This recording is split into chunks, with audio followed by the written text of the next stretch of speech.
பாஜகவை எதிர்க்கிறேன் என்கின்ற இந்த நூலை வெளியிட்டு அந்த நிகழ்விலே கலந்து கொள்கின்ற வாய்ப்பினை எனக்கு வழங்கியிருக்கின்ற அவருக்கு முதலில் என்னுடைய நன்றியை சொல்ல நான் கடமைப்பட்டிருக்கின்றேன். இங்கே அவருக்கான அந்த அறிமுக உரையை வழங்கிய இந்த அன்பு சகோதரரும் சகோதரியும், குறிப்பாக அந்த சகோதரர் சொல்லும் பொழுது, செந்தில் வேலை பிடித்தவர்கள்லாம் ஒரு ஓ போடு என்று அவர்கள் சொன்ன பொழுது இங்கே அனைவரும் ஓ என்று அந்த ஓசையை எழுப்பினீர்கள். அந்த நிகழ்வில் கூட இந்த பாஜகவை நான் ஏன் எதிர்க்கிறேன் என்பதற்கான ஒரு காரணம் என்னுடைய நினைவில் வந்து சென்றது ஒரு மின்னல் வேகத்தில். அந்த ஓ என்பதை நான் எப்படி பார்க்கிறேன் என்று சொன்னால், எம்பிபிஎஸ் யூஜி முடிச்சதுக்கு அப்புறமேட்டு நீங்க பிஜி போகணும்னா நீட்ல 0% எடுத்தா போதும் அப்படின்னு சொல்லி இன்றைக்கு ஒன்றியத்தில் இருக்கின்ற அந்த ஆட்சி நம்முடைய பிள்ளைங்களோட உயிரில் ஒரு நாள் விளையாண்டுட்டே இருக்காங்க பார்த்தீங்களா, அது எனக்கு வந்து சென்றது. அதே போன்று அந்த இருவரும் சொல்லும் பொழுது செந்தில்வேலருடைய நண்பர், செந்தில்வேலுக்கான நண்பர் என்று சொன்ன பொழுது எனக்கு இவர் நண்பர் அப்படிங்கிற ஒரு வார்த்தையை சொன்னதின் காரணமாக நான் எப்படியெல்லாம் சமூக வலைத்தில் பந்தாடப்பட்டேன் என்பது எனக்கு தெரியும்.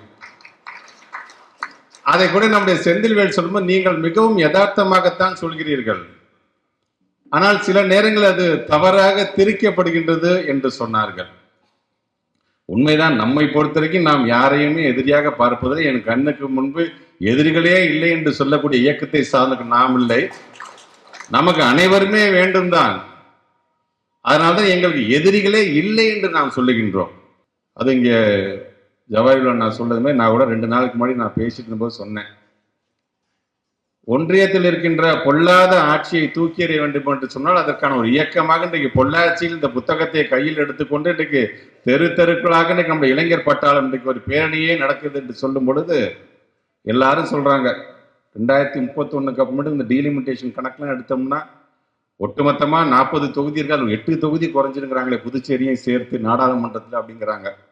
அப்படி ஒரு வேலை குறைக்கின்ற காலம் வந்தது என்று சொன்னாலும் மீதம் இருக்கின்ற 32 தொகுதியையும் வெற்றி பெறுவதற்கு இந்த 32 பக்கங்களே போதுமானது என்கின்ற அளவிற்கு ஒவ்வொரு பக்கத்திலும் பாஜகனுடைய தோலை உரித்து காட்டியிருக்கின்றார். அதுவும் குறிப்பாக இந்த முதல் பக்கத்தில் அவர் சொல்றாரு பாருங்க, இது வெற்றி பெறும் பொழுது இந்த புத்தகங்கள் இன்றைக்கு மக்களிடம் அதிகமாக கொண்டு செல்லும் பொழுது இதனுடைய பாராட்டும் வரவேற்பும் என்னுடைய தமிழ் கேள்வி சொந்தங்களுக்கு உரியதானது. ஆனால் இதில் ஏதாவது ஒரு விமர்சனம் வருது என்று சொன்னால் முழு பொறுப்பையும் நானே ஏற்றுக்கொள்கிறேன் என்று சொல்றாரு பாத்தீங்களா. இந்த கடமை உணர்வோட தான் இன்னைக்கு நாங்கள் இந்த நிகழ்ச்சியில உங்கள் பின்பு நாங்கள் நிற்க வேண்டும் என்று வந்திருக்கின்றோம்.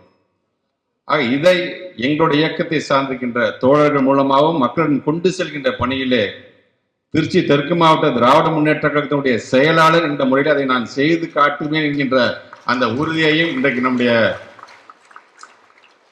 செந்தில்வேல் அவர்கள் சொல்ல நான் கடமைப்பட்டிருக்கின்றேன். குறிப்பாக இங்கே வருகை தந்திருக்கின்ற எங்கள் இயக்கத்தை சார்ந்திருக்கின்ற மாநகர செயலாளர் வந்திருக்கின்றார், நான் மதிவாணன். துணை செயலாளர் செங்குட்டுவன் வந்திருக்கிறார்.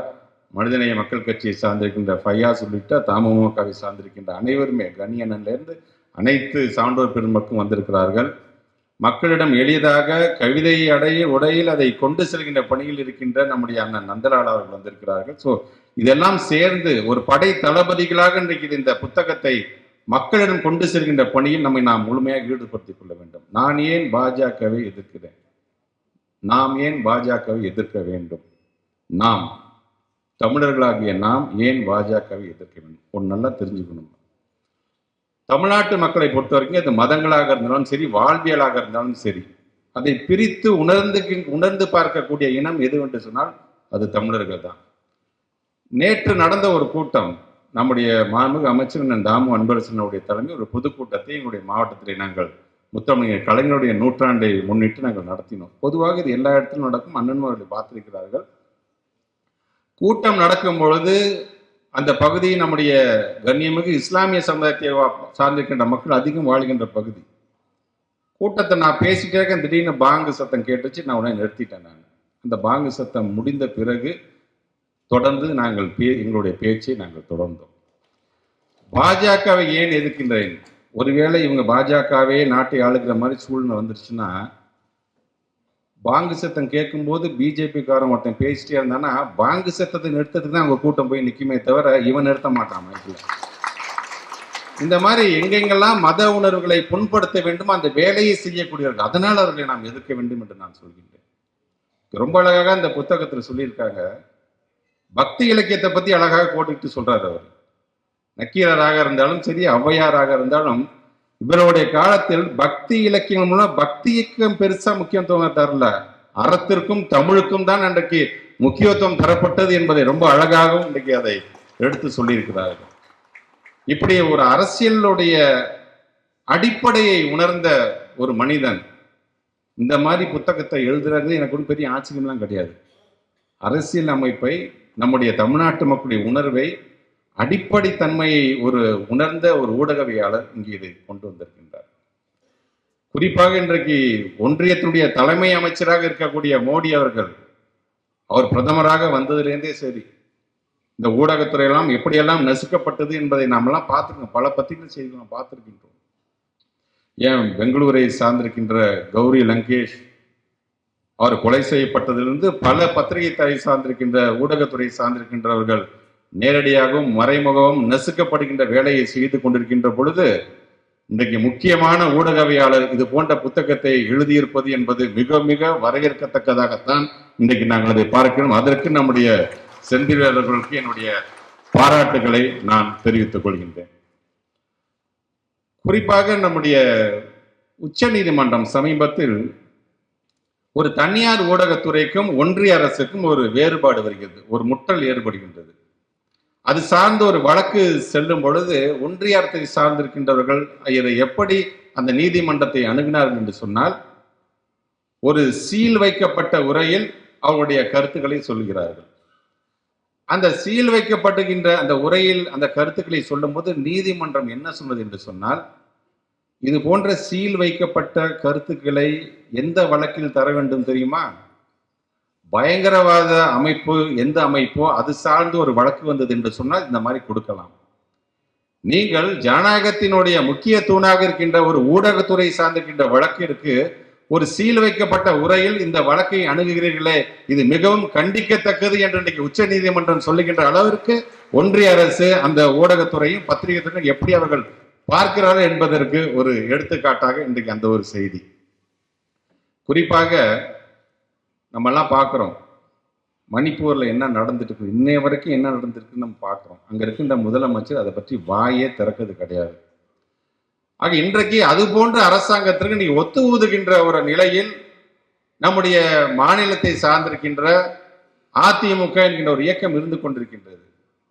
அங்க இருக்கின்ற மணிப்பூரை சார்ந்திருக்கின்ற முதலமைச்சர் என்ன சொல்றாரு, ஆமா டெய்லி இந்த மாதிரி ஏதாச்சும் நடக்குது, எல்லாத்தையும் என்னால் கண்காணிக்க முடியுமான்னு சொல்லுகின்ற முதலமைச்சருக்கு அதிமுகவை சார்ந்திருக்கின்ற பொதுச் செயலாளர் எடப்பாடி பழனிசாமி ஏன் ஒத்து ஊதுறாருன்னா, அவர் முதலமைச்சரா இருந்த போது தூத்துக்குடியில 13 பேர் சுட்டு கொண்ட பொழுது ஆமா நான் டிவியை பார்த்து தான் தெரிஞ்சுக்கிட்டேன்னு சொல்லும் பொழுது இந்த கூட்டம் சரியாகத்தான் இன்னைக்கு இருக்கு, ரெண்டும் ஒண்ணுக்கு ஒண்ணு. ஆக இதையெல்லாம் எடுத்து ஒரு வேதனையோடு எடுத்து சொல்லுகின்ற அதே வேளையில் இந்த புத்தகத்தில் அடுத்த கட்டத்துக்கு செல்கிறார். பசு பாதுகாவலர்கள் அப்படிங்கிற ஒரு அமைப்பு. இந்த பசு பாதுகாவலர்கள் என்கின்ற ஒரு போர்வையில் இஸ்லாமிய சமுதாயத்தை சார்ந்திருக்கின்ற சகோதரர்களும் ஒடுக்கப்பட்ட மக்களாக இருக்கின்ற அதை சார்ந்திருக்கின்ற சகோதரர்களும் எப்படி பழிவாங்கப்படுகிறார்கள் என்பதை அது தெளிவாக சொல்லிவிட்டு, இந்த பஜ்ரங் தள்ங்கிற ஒரு அமைப்பு அதுக்கு சார்ந்து அதற்கு ஆதரவா மோடி பேசுறதையும் அது அழகாக இதை சொல்லியிருக்கிறார். குஜராத் கலவரத்தின் போது மோடி அவர்கள் முதலமைச்சராக இருந்த பொழுது அங்கே இருக்கின்ற அமைப்பின் மூலமாக பில்கிஸ் பானு அப்படிங்கின்ற ஒரு 5 மாத கர்ப்பிணி, அந்த பெண் பாலிய துன்பத்திற்கு உள்ளாகிறார். உடனடியாக அதுக்கு காரணமாக இருக்கின்றவர்கள் எல்லாம் சிறையிலே அடைக்கப்படுகிறார்கள். ஆனா இப்ப என்ன நடந்திருக்கு? அது போன்ற ஆயுள் தண்டனை பெற்று சிறையில் இருந்தவங்களை வந்து நன்னடத்தையின் காரணமாக விடுதலை செய்திருக்கின்றது ஒன்றிய பாஜக. ஆக இதை உச்ச நீதிமன்றம் today it is Bano, today it is Bilkis, tomorrow it can be anybody, இன்னைக்கு பில்கிஸ் என்னவனா இருக்கும் என்று மிக வருத்தத்தோடு இதை கண்டித்திருக்கின்றது என்கின்ற பல செய்திகளை இங்கே அவர் எடுத்து சொல்லியிருக்கிறார். ஆக இந்த புத்தகத்தை நீங்கள் ஒவ்வொருவரும், ஏன் எங்க இயக்கத்தை சார்ந்திருக்கின்ற எங்களுடைய பேச்சாளர்கள் உட்பட இதை ஒரு முறை படித்து விட்டாலே போதும். பாஜக நம்ம ஏன் இருக்கு, நீங்க அண்ணன் சொன்னது மாதிரி ஆயுஷ்மான் பாரத் இது ரமணா படத்திலே காமிச்சிட்டான். இறந்து போன ஒரு பேஷண்ட்டுக்கு அவன் இறந்ததே தெரியாம அந்த பெற்றவங்ககிட்ட அதை பணம் வாங்கணுங்கிறதுக்காக அது நாங்கள் வந்து ட்ரீட்மெண்ட் பண்ணிட்டு இருக்கோம், பரிசோதனை செஞ்சுக்கிட்டே இருக்கோம்னே சொல்லிக்கிட்டே இருந்ததை இன்னைக்கு ஏறத்தாழ 88,760 பேர் இறந்து போனவங்கள நாங்கள் அவங்களுக்கு வந்து மருத்துவ பரிசோதனை செஞ்சுக்கிட்டே இருக்கோம்னு சொல்லிட்டு ஒரு பக்கம் இந்த பணத்தை வாங்கிட்டு இருக்கதான் ஆயுஷ்மான் பாரத். இது ஒரு பானை சோத்துக்கு ஒரு சோறு பதம். இது தயவு செஞ்சு ஒன்று நல்லா புரிஞ்சுக்குவாங்க. இதை திமுக சொல்லலை, இதை மனிதநேய மக்கள் கட்சி சார்ந்தவர்கள் சொல்லலை, இதை எந்த எதிர்கட்சி சார்ந்திருக்கின்றவர்களோ மற்றவங்க நாங்கள் யாருமே சொல்லலை. இதை சொன்னது யார் என்று சொன்னால் இங்கே அண்ணன் சொன்ன மாதிரி தான் காம்ப்ட்ரோலர் ஆடிட்டர் ஜெனரல், நம்முடைய தலைமை கணிப்புக்குழு எது இருக்கின்றதோ அந்த குழு சொல்லியிருக்கின்றது. அது மாநில அரசாங்கம் இருந்தாலும் சரி, அது மத்திய அரசாங்கமாக இருந்தாலும் சரி, எந்தெந்த திட்டங்களை அரசாங்கம் கொண்டு வருகின்றது, அதில் எத்தனை பணங்கள் அதில் முதலீடு செய்யப்பட்டிருக்கு, அது எவ்வளோ பணம் விரயமாக இருக்கின்றது, எந்த பணத்தை ரொம்ப கேர்லெஸ்ஸாக ஹேண்டில் பண்ணியிருக்காங்க, ஒரு மிகப்பெரிய ரிப்போர்ட் கொடுப்பாங்க. ஆக அதில் இன்றைக்கு ஒவ்வொன்றும் இன்னைக்கு அண்ணன் சொல்ல மாதிரி அயோத்தியிலிருந்து இந்த ஆயுஷ்மான் பாரத் வரைக்கும் இன்றைக்கு அந்த கிட்டத்தட்ட 7.5 லட்சம் கோடி ரூபாய் இன்றைக்கு ஒரு பெரிய ஒரு ஊழலை செய்து கொண்டிருக்கின்றது. அதற்காக பாஜகவை நாம் எதிர்க்க வேண்டும். எனக்கு பர்சனலாக ஏன் என்னுடைய செந்தில் கூப்பிட்டுருக்காருன்னு நினைக்கிறேன்னா, திருச்சி தெற்கு மாவட்ட திராவிட முன்னேற்ற கழகத்தின் சார்பாக திருவரம்பூர் தொகுதியை சார்ந்திருக்கிற அன்பில் மகேஷ் பொய்யாமலை நாவல் சட்டமன்ற உறுப்பினர், கிழக்கு தொகுதியை சார்ந்திருக்கின்ற கிறிஸ்தவ நல்லிணக்கத்தினுடைய தலைவர் இனிகோ இருதராஜ் ஒரு உறுப்பினர், மணப்பாறை தொகுதியை சார்ந்திருக்கின்ற மனிதநேய மக்கள் கட்சியினுடைய அப்துல் சமத் அவர் ஒரு உறுப்பினர், சட்டமன்ற உறுப்பினர். ஆக ஒரு மதசார்பற்ற கூட்டணிக்கு எடுத்துக்காட்டாக விளங்கக்கூடிய ஒரு மாவட்டமாக இந்த திருச்சி தெற்கு மாவட்டம் இருக்கின்றது. அந்த மாவட்ட செயலரை பிடிச்சி கொண்டு வாங்கப்பா, அவரை வச்சு இந்த புத்தகத்தை செய்யணுங்கும் போது மேடையில் இப்போ நாங்கள் இப்படி உட்காந்துருக்கோம் பார்த்தீங்களா, இப்படி உட்காரக்கூடாதுன்னு நினைக்கக்கூடிய பாஜக, அதற்காக அந்த பாஜகவை நாங்கள் எதிர்க்கின்றோம். ஆக இந்த புத்தகத்தை இங்கே வருகை தந்திருக்கின்ற அவருடைய விசிறிகளாக, அவருடைய ஃபாலோயர்ஸாக இருக்கின்ற நீங்கள் ஒவ்வொருவருமே பார்த்தீங்கன்னா ஒரு அம்பாசிடராக, ஒரு தூதுவர்களாக இது செயல்பட வேண்டும்.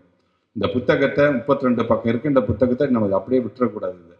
இதை குறிப்பாக நம்முடைய தமிழ்நாட்டை சார்ந்திருக்கின்ற 38 மாவட்டத்துக்கும் கொண்டு செல்கின்ற அந்த பணியில ஊடகத்துறையை சார்ந்திருக்கின்ற, குறிப்பாக சமூக வலைதளங்களை சார்ந்திருக்கின்ற, அதை அதிகம் பயன்படுத்துகின்ற நீங்கள் ஈடுபடுகின்ற அதே வேளையில் எங்க இயக்கத்தை சார்ந்திருக்கின்ற நாங்களும் இதை கொண்டு செல்கின்ற அந்த வகையிலே மதசார்பற்ற முற்போக்கு கூட்டணியை சார்ந்திருக்கின்ற அனைவருமே இதை கொண்டு செல்கின்ற பணியில் நாம் நம்மளை முழுமையாக ஈடுபடுத்திக் கொள்ள வேண்டும்.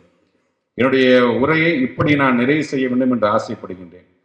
சமீபத்தில் செப்டம்பர் 17 அன்று வேலூர் மாவட்டத்தில் நடந்த திராவிட முன்னேற்ற கழகத்தினுடைய 30 விழா.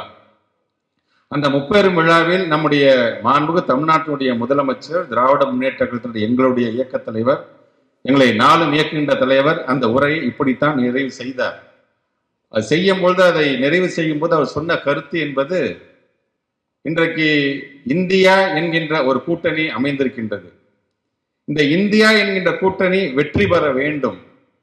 இந்த இந்தியா என்கின்ற கூட்டணி வெற்றி பெறுவதற்கு ஏன் அது வெற்றி பெற வேண்டும் என்று சொன்னால், நாளை இந்த இந்தியா என்கின்ற இந்த கூட்டணி வெற்றி பெறும் பொழுது 15 மாதத்தில் எய்ம்ஸ் மருத்துவமனை நம்மால் மதுரையில் கொண்டு வர முடியுமா முடியாதா என்கின்ற அந்த கேள்வி, அதே போன்று நீட்டுக்கு நம்மால் விலக்கு அளிக்க முடியுமா முடியாதா என்கின்ற அந்த கேள்வி, ரயில்வே சார்ந்திருக்கின்ற பல திட்டங்களை நம்மால் கொண்டு வர முடியுமா முடியாதா என்கின்ற கேள்வி, விமானங்கள் பல மாவட்டத்திற்கு கொண்டு வர முடியுமா முடியாதா என்கின்ற கேள்வி, அனைவருக்கும் எல்லோருக்கும் எல்லாம் என்கின்ற திராவிட மாடல் ஆட்சியை இன்றைக்கு நாம் தமிழகத்தில் வழங்கி கொண்டிருக்கின்றமே, அதை ஒட்டுமொத்தமாக இந்தியா முழுவதும் கொண்டு வர வேண்டும் என்று சொன்னால் இந்தியா என்கின்ற அந்த கூட்டணி வெல்ல வேண்டும். அப்பொழுதுதான் இந்தியாவை நம்மால் காக்க முடியும் என்று சொன்னார்.